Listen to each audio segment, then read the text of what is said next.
What's going on, my broskies? My name is Toadskii, back again, here to bring you guys yet another One Piece Treasure Cruise video, and today we have the information regarding the next SUGO medal exchange information for the month of June 2022. So in this medal exchange, we've got a couple of legends here. We'll give my thoughts and opinions about which one is worth picking up, and obviously with level limit break, this medal exchange video is going to be even more valuable for most people. So let's jump into the video. Let's start from the bottom, work our way to the top. So here we have the 100 medal characters, which I like that they're introducing these. These are like limited time characters that have only been available on like very specific banners, and a lot of the times the units that are on these 100 medal tiers are pretty bad and not really worth picking up, and pretty sure that's exactly the same here. So we'll go through them so you guys know what they do, but realistically these characters are not worth picking up unless if you're like more of a collector and you want to just pick them up just to have in your character box, because they're not very good. So Rebecca, which we've pulled up here, this unit, Psy Striker Free Spirit, I'll go ahead and zoom in so you guys can actually see what it does, changes the orb of the friend captain into matching and gives 3000 recovery. Like, it's just not really that useful. And then we can have a look at the Dex Kobe, who also is not the best. This guy right here, I believe, yeah, it is. So this guy is a Dex Fighter Cerebral, changes badly matching orbs into empty slots. That's very odd. And then boosts the slot effects of all characters by 1.5. I mean, this special might have some niche usage with some random characters, I would think, but yeah, that's pretty odd. I don't know how I feel about that one. It's a very, very weird special ability.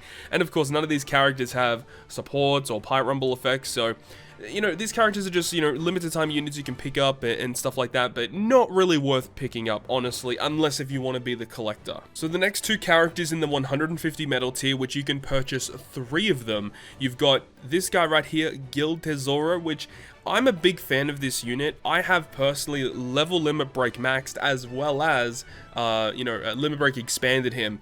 He's not really that worth limit break expanding, let me tell you that. However, with the movie stuff coming out this year with Film Red, I hope and pray that we get some level limit breaks for the movie legends. You know, Shiki, Zephyr, Tesoro. If we get buffs for those units, this guy might be an absolute boss. So keep that in mind. If you don't have Tesoro, I thought not a bad choice to actually just pick him up. He does have a pretty decent special, and his support effect is really good, but it only attaches to his own batch, being, you know, Dai Sparkarat and Mr. Tanaka. Doesn't attach to a lot of units, but it is a good support. And then you've got Kuzan V1. So Kuzan V1 does not currently have a level limit break, but he is a very old legend. So this guy could potentially receive a level limit break within this year, I would think. So he could actually get some really nice buffs. I believe personally my one is actually not completely maxed yet, so I probably will pick up these 3 copies depending on how many I need. You know, Kuzan by himself with the 6+ 100k fixed damage and a 2.5 chain lock, he extends the duration of attack and orb boosting effects, which is also kind of valuable, but again, doesn't really see too much play, unfortunately. It really comes down to how good their potential level limit breaks will be, and at this current point in time, it's really hard to gauge how good it's going to be. But, you know, if it goes anything like what we have seen previously with the other level limit breaks, these 2 characters here could be potentially amazing units. Now, moving on up to the 250 medal tier, we've got Sober Mask, who is pretty good. I still really like him as a sub, and especially with the introduction of the Super Tandem mechanic, having access to tandem slots is going to be really nice.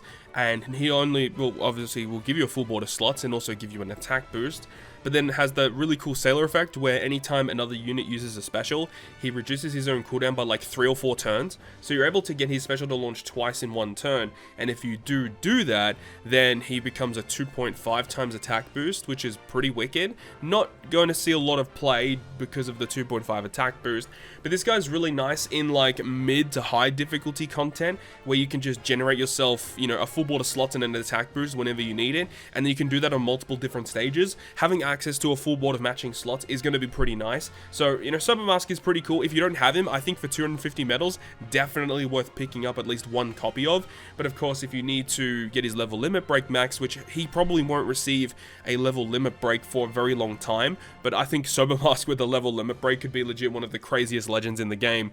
And right beside that, we have Cat Dog. Now, Cat Dog is a pretty disappointing character overall. Bad captain ability, special ability is kind of outdated in today's day and age. This character character desperately needs a level limit break, and I mean, all of the dual units need some type of buff. There are no 6+ characters in the game that are dual units. For some reason, they don't give 6+s to dual units. So I really hope that the level limit break system is a way to give these dual units the buff that they deserve. So we just have to wait and see what they do. But you know, they don't have a level limit break right now, but they could potentially get one in the future.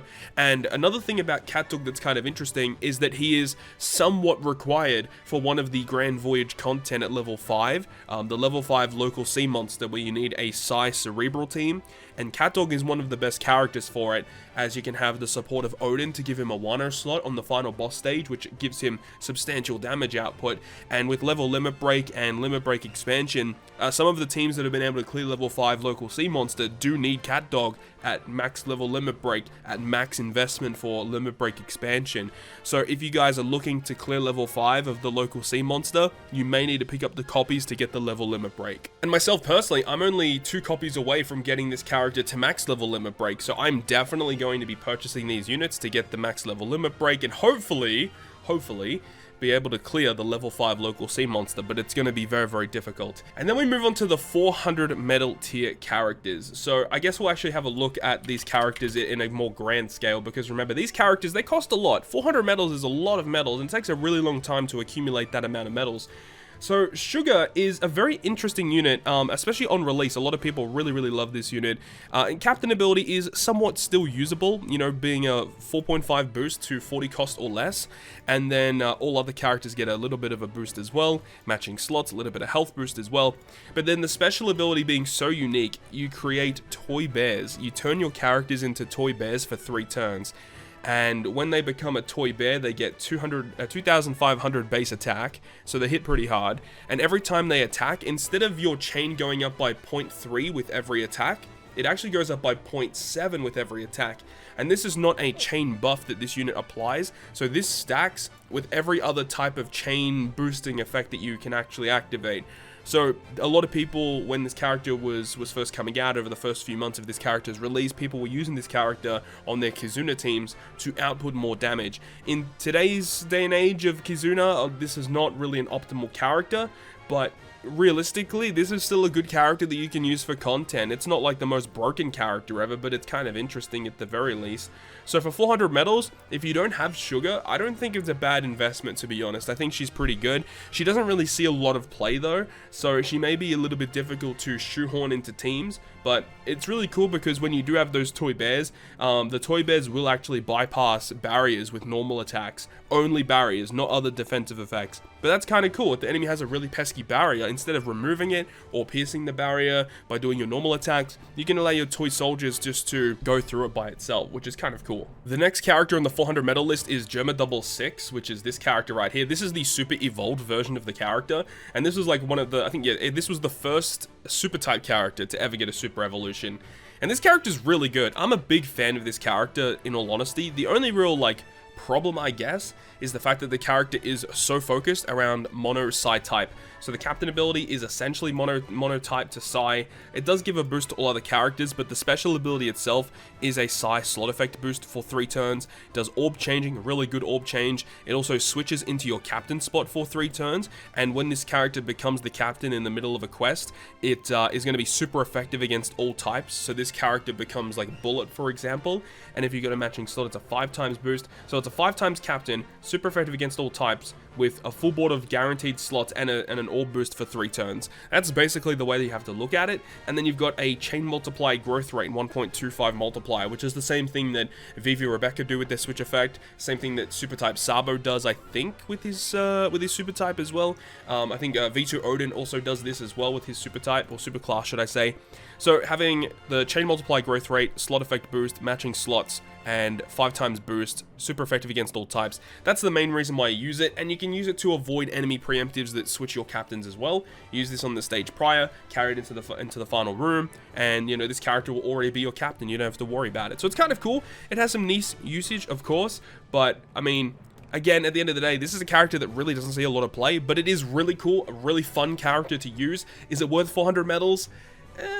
I mean, that's up to your discretion. If you really want Germa, then go for it, but I think you can definitely get away with not having this unit. The next character here is Magellan V2, and Magellan V2 was a little bit of a disappointing release in my opinion. Quick Shooter Powerhouse is actually a really good class and type combination, and the captain ability is okay. If you're above 70%, you get a 5 times boost, 4.5 otherwise, and it is only to quick.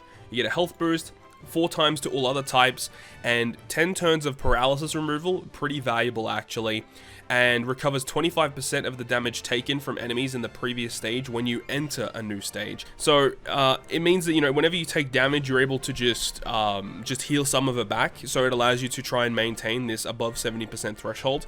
If you run double Magellan, of course, it does heal 50%, which is kind of nice. The character's special ability is really interesting in doing a health cut. It does bind and burn removal by 3, color affinity for 2 times for 1 turn, and then it inflicts a toxic effect to all enemies. But then if the enemy is already inflicted with a poison or a toxic, you get a 2.5 times rainbow attack boost. So I do like what they tried to do here. The real problem is that a lot of enemies are either resistant to poison or just resistant to all immunity. So it makes this special ability kind of useless in that it's just a health cut, a little bit of utility, and a color affinity boost. And it's not a great color affinity boost, it's just a very basic 2x boost. And you're not really going to be seeing this additional effect a lot of the time. Luckily, this character does have double special activation, which means that you're able to launch it twice in the same turn to inflict toxic and then get the attack boost. So if the enemy isn't immune to poison, then this special ability on paper is pretty good. Another thing as well is that the super type is bad, and then the condition is also very, very bad. So this character has a lot of really bad things going for him. For 400 medals, it's a bit hefty. I don't really recommend picking up Magellan for 400 medals. Though, if you guys are really struggling to build a good quick team in Pirate Rumble, then this character is going to help you out a lot. Attack and HP buff, he does a CT buff to himself, and a really good special ability, defense down, he does a decent attack, he does a haste, and he has a slight chance of hasting another character on your team, and he does additional defense down if you launch the special early. 27 CT for a special like this is pretty respectable too. So if you guys are looking to build a decent quick team in Pirate Rumble, Magellan might be actually a pretty good investment, but that's only if you are really struggling with your quick teams. The final character is Ulti and Page 1, and Ulti Page 1 are pretty interesting too. Driven powerhouse across the board. You got quick for Ulti, Dex for Page 1, and their captain ability is awful. Like, you're never using this character as a captain. The multipliers are okay, a little bit of matching slots, and like it just doesn't do much. If there is a powerful enemy, reduces damage received by 20%. And the only thing is, the only way to inflict the enemy with a powerful enemy tag is by using their special, so it doesn't really make a lot of sense at all. And also, if there is a powerful enemy, you want to be killing them. You don't want to be tanking damage against them. Like, it just doesn't make sense. It's a very poorly designed captain ability. The crewmate abilities are okay, and then the switch effect is good. You can't disregard this. Reduces paralysis completely on themselves.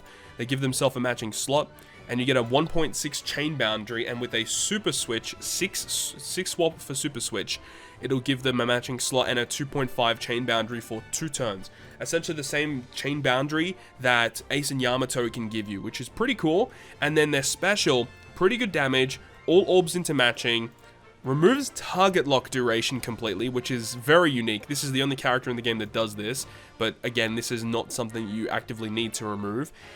They become Ulti Page 1 for 3 turns. If your captain is powerhouse or driven, marks all enemies with 10 million or more HP as a powerful enemy, and then you get an attack boost against powerful enemies 2.25. So this character can give you a guaranteed conditional, because this does go through immunity and stuff. Like, you're not applying a debuff to a character, you're just marking them or tagging them as a certain type of enemy, and you get a 2.25 conditional against them. 2.25 times for a conditional boost is one of the biggest, if not the biggest conditional boost you can apply in the game. So just because of that, this character is pretty valuable, and you do need to make sure your captain is either driven or powerhouse, which is not too difficult. This character is driven and powerhouse, so there's synergy there. You can run them on versus Akainu teams, Kaido teams, you know, especially with the new 8th anniversary Kaido that just came out. Great synergy there. Of course, this character does have a little bit of a problem with that Kaido though, because both Kaido and this character both provide a conditional boost, but this is a higher conditional boost than what the 8th anniversary Kaido can do.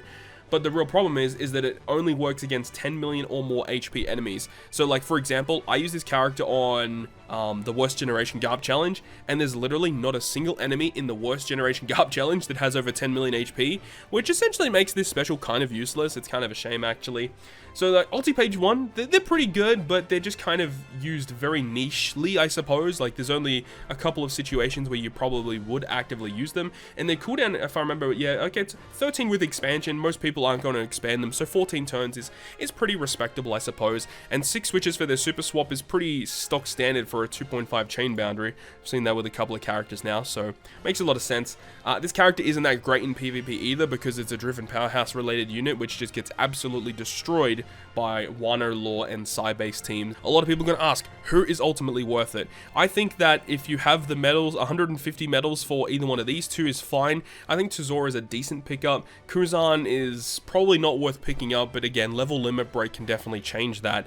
For 250 medals, Sobermask is a bargain for 250. He's a really good unit. He's going to help you out a lot if you need help with getting tandem slots or just matching slots in general. He's going to be really, really nice to get. And then for the 400 medal tier, I mean, in all honesty, I don't think any of these characters are worth wasting 400 medals on, unless if, like, you know, you just want Ulti Page 1 to help with your Kaido team, I suppose. If you want a quick unit to help you in Pirate Rumble, Magellan is a pretty good unit in Rumble.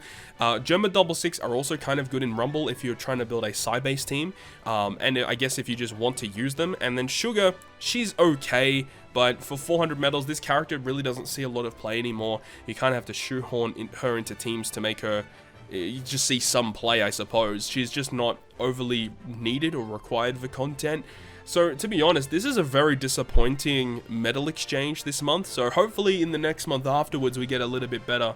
And it would be nice if, like, characters that receive level limit breaks start appearing more in these medal exchanges, because only having, like, 2 characters in the 150 medal tier, 2 characters here, that's a little disappointing in all honesty. I would definitely prefer to see more characters. I mean, we have like nearly 180 different legends in the game.